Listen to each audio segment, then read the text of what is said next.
Amandla! Comrades, I've come today to give you a report of what has been happening in the relief efforts. I've come to give you a report on what's happening with the relief efforts.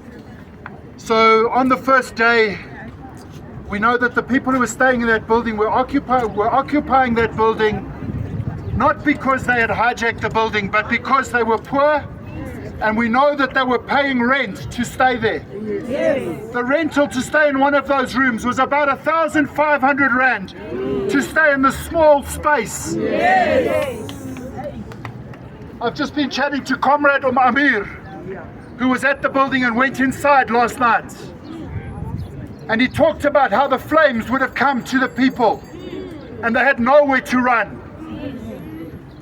We stood there, we've been helping people. People took their babies and they threw them out the windows.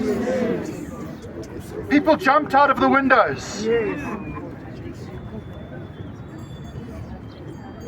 And on the first day when we got to the scene, standing at the scene was our city councillors. Operation Dodula was there, and they were placing the blame for what had happened on the poorest of the poor, on the most vulnerable, and in particular on foreigners. They started saying that it was illegal for people to be in the building. As the relief effort, we began to collect the names of all of those people in the building.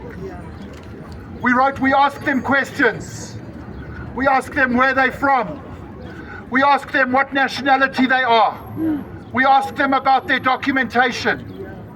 And I want to tell you from our forms and from our lists that the majority of people in that building were not even from Malawi. They were from South Africa.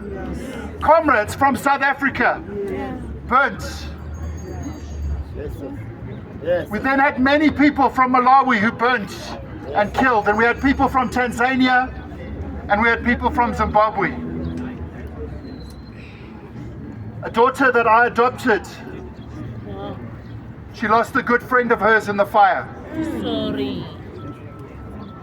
And we went to the building, and as we were there, we saw the first relief efforts coming, and people were handing out food to people with their bare hands, just with a total lack of respect, a total lack of compassion, as if these people's lives did not matter. We then began to listen more to the stories and hear what the needs of people were. And we started to organize for people to go and bury the first 9 bodies. And on the first day we go, all the people, they pay their own money to rent trucks, to drive all the way to Lenasia on the back of trucks, packed on the back of trucks.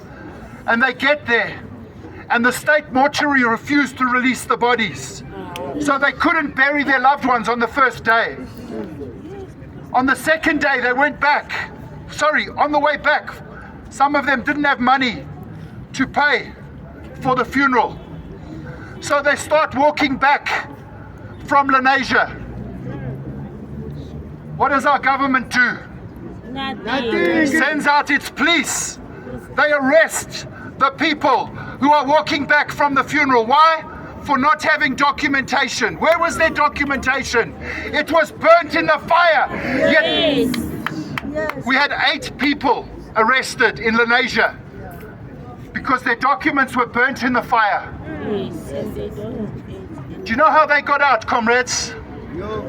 They got out by paying a bribe to police officials.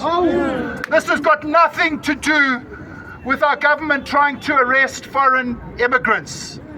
It's about our government finding ways to take money through corrupt means from the poorest of the poor.